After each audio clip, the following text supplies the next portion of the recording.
I am getting ready to read Chapter 9. I'm just going to the toilet, Joe muttered, getting up from the table. He dashed back into the hallway and found Frankie barking wildly. One of the robbers is in Sylvia's office. What? Now? Why did you come and find me? I was just about to. You've got to stop him. Quick, Joe. I'll get Dad. No, wailed Frankie. He might escape.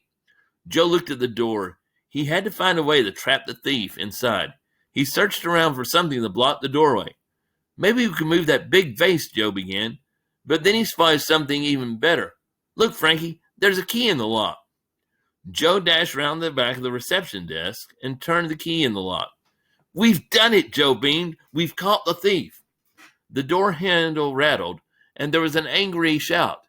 The man began to bang on the door and yell, Let me out! What's going on? Mrs. Stanway appeared next to them. Who's in my office? Frankie gave a whimper of joy. Tell her what we've done, Joe. How we've saved her cash.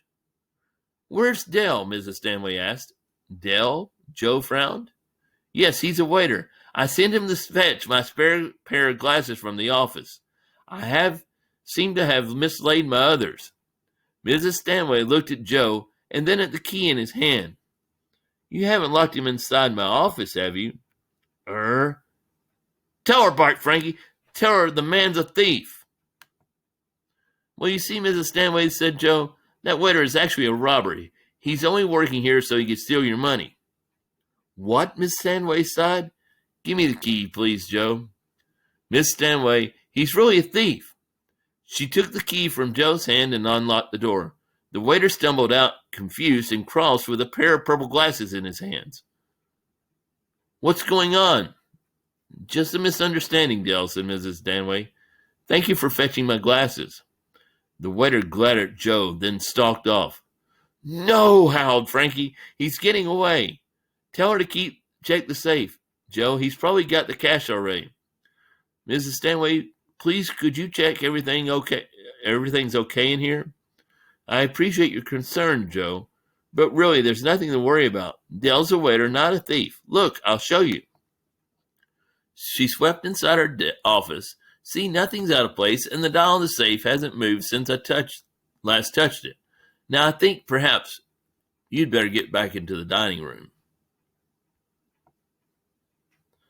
What do we do now, Joe? Asked Joe.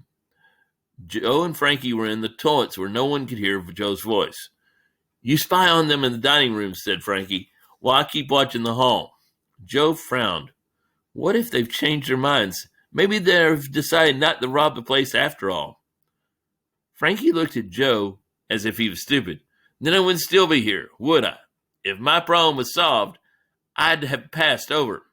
Frankie was right, but Joe was pretty sure the robbers would be extra careful next time to make sure no one saw them sneaking back into the office.